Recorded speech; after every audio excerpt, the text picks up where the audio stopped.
بسم اللہ الرحمن الرحیم۔ شروع اللہ کے نام سے جو بڑا مہربان نہایت رحم والا ہے۔ ایک بار نبی کریم صلی اللہ علیہ وسلم مسجد میں نماز پڑھ رہے تھے۔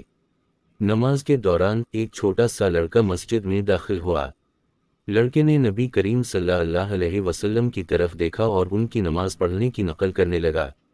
جب نماز ختم ہوئی تو نبی کریم صلی اللہ علیہ وسلم نے لڑکے کو دیکھا اور مسکرا دیے۔ انہوں نے لڑکے کو اپنے پاس بلایا اور اس سے پوچھا کہ وہ کیا کر رہا تھا۔ لڑکے نے جواب دیا کہ وہ نماز پڑھ رہا تھا۔ نبی کریم صلی اللہ علیہ وسلم نے اس کی تعریف کی اور اسے نماز پڑھنے کا طریقہ سکھایا۔